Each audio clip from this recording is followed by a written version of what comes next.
All right, so let's jump into this, huh? Yeah. The Mahakumbh 2025. Yeah. We're talking 400 million. Like, Yeah. it's almost impossible to get your head around that number, but it's the reality. I mean, we're talking about the world's largest religious gathering. Right. Prayagraj, India. Right. I mean, wow. It is truly a staggering scale. Like, when you consider, I mean, that's more people than the entire population of continents, like many continents.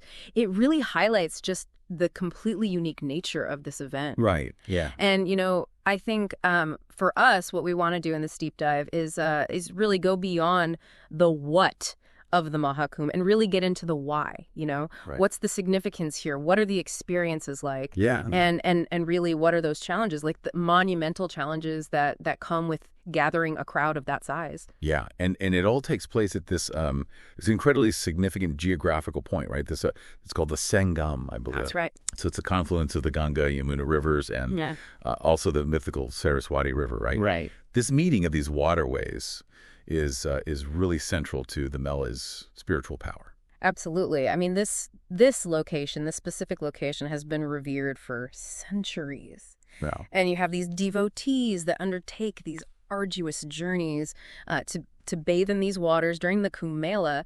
And what's really driving this is this belief that by doing so, they cleanse themselves of sins, and they set themselves on this path towards moksha, which is ultimate liberation. Wow. I mean, that's so powerful. And it's not like this happens every year. Right. There's a very specific rhythm to the Mahakumbh, right? Exactly. It follows a 12-year cycle. However, the 2025 event, this one, held a particularly special significance because in Hindu cosmology, there are specific planetary alignments that are believed to possess immense spiritual energy. And this gathering, while it coincided with a rare configuration, one that occurs, it's believed, only once every 144 years. Wow. So you have this deeply ingrained spiritual tradition, this powerful faith, and it's amplified by this astrological event that comes around less than once in a human lifetime. I mean, it's really no wonder that those attendance figures are so astronomical. Absolutely. Over 400 million. It still boggles the mind. It does. And that spiritual underpinning, it really permeates the whole event. The act of bathing, like in those sacred rivers at that specific moment, is seen as incredibly sacred, and it's very transformative. Right. And it's a very personal act, but it's carried out on this massive collective stage. Yeah, so it's kind of the ultimate expression of personal faith within this massive context. Exactly. Now, beyond just the ritual bathing, our sources highlighted that the 2025 Mela was a real multifaceted event. I mean, it wasn't solely about entering the water, right? No, not at all. So alongside those central bathing rituals, the Mela really unfolds as this rich tapestry of religious discourses. So you have spiritual leaders and scholars from various traditions that share their wisdom and their insights.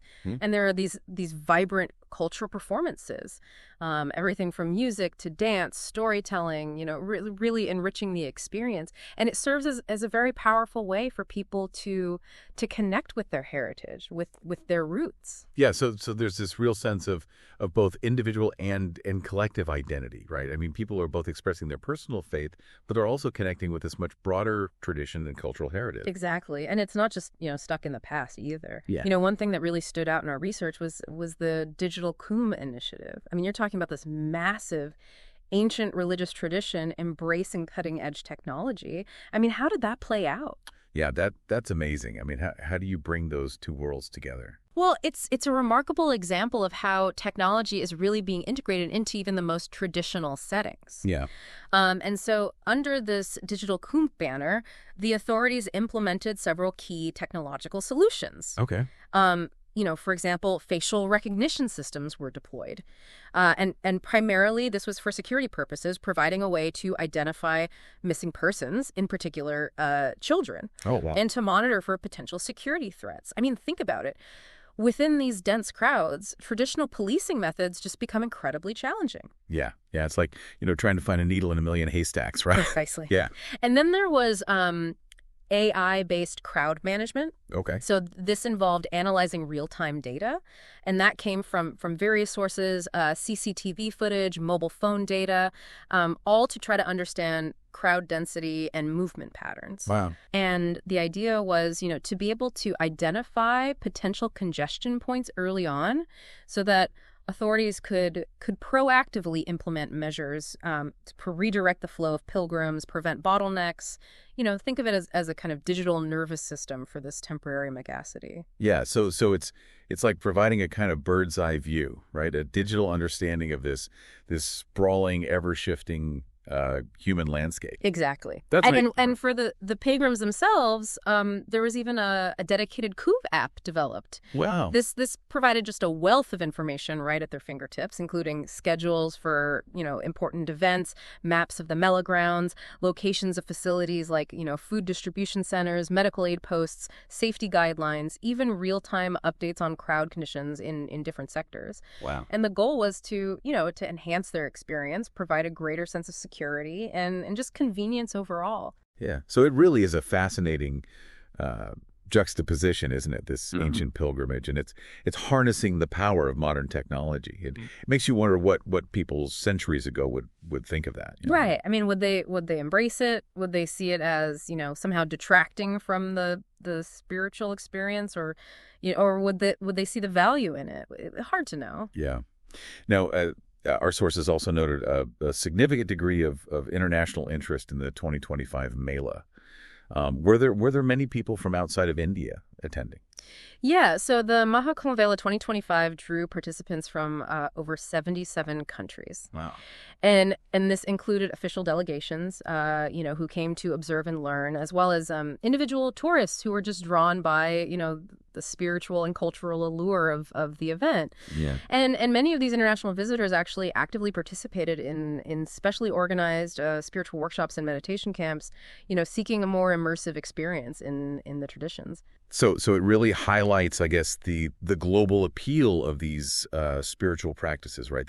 This kind of universal human quest for meaning and connection. Yeah. Now, I mean, obviously, an event of this scale, it inevitably faces immense challenges, right? Yeah. And sadly, our sources detailed a tragic incident.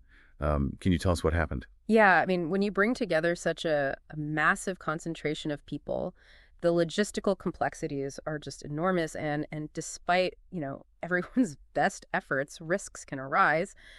And so on January 29th, during an early morning ritual, a stampede occurred. Oh, no. Yeah, and it was a heartbreaking event. It resulted in the loss of 30 lives, and several others were injured. Oh, that's awful. It's a stark reminder of just the delicate balance that's required in managing such immense crowds. Yeah. Yeah. I mean, even with all the planning of the world, right? Yeah. I mean, things can happen that are just completely unexpected, and it's just so sad.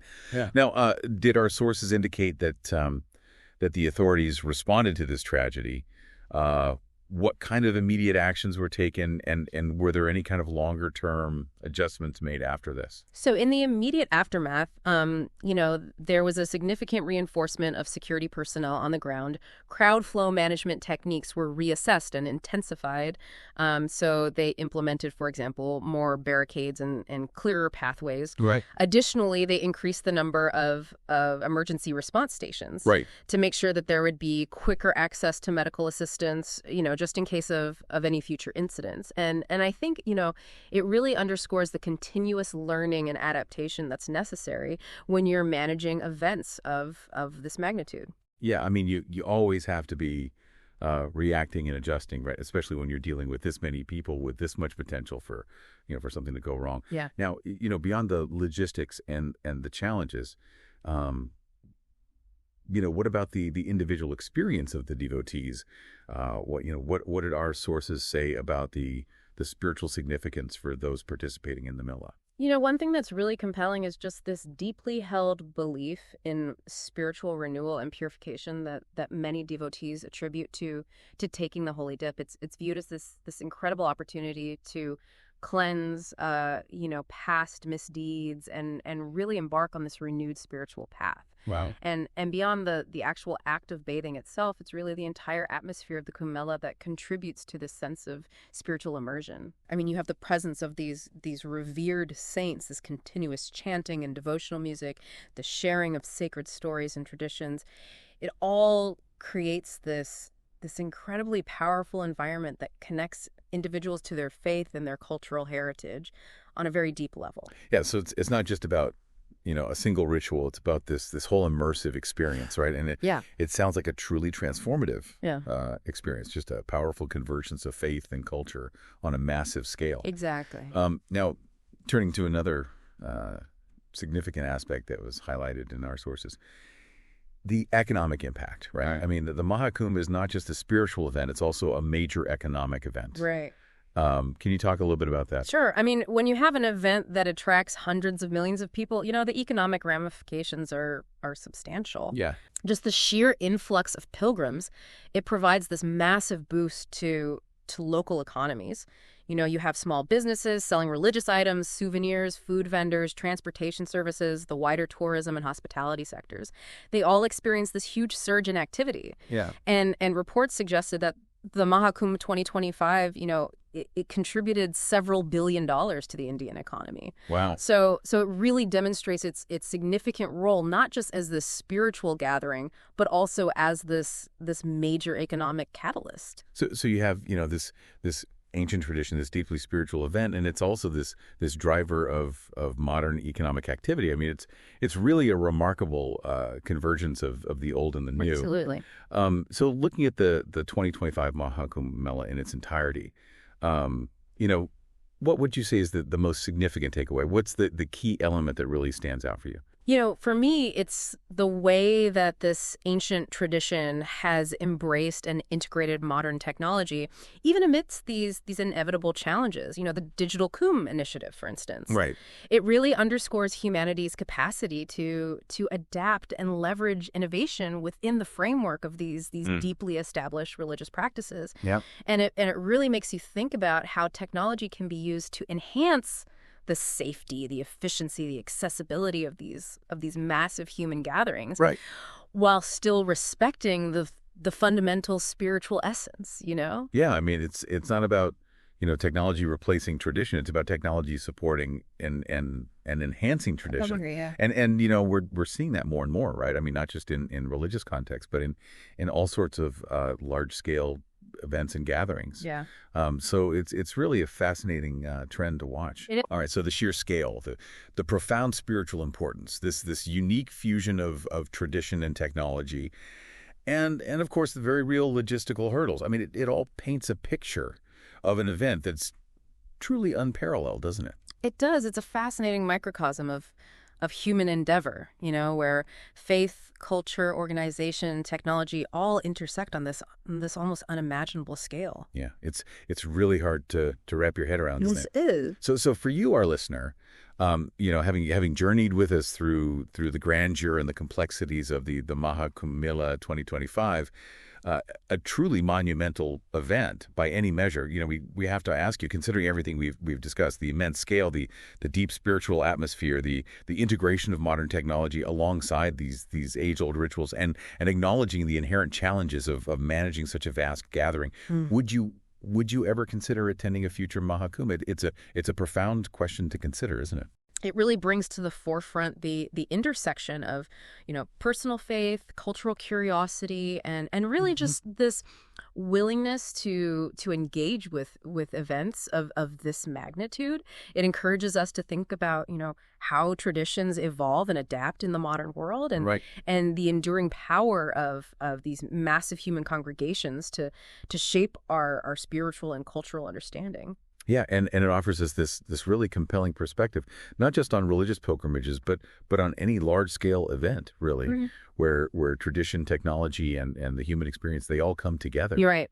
Well, thanks for taking this deep dive with us. My pleasure. Really fascinating stuff.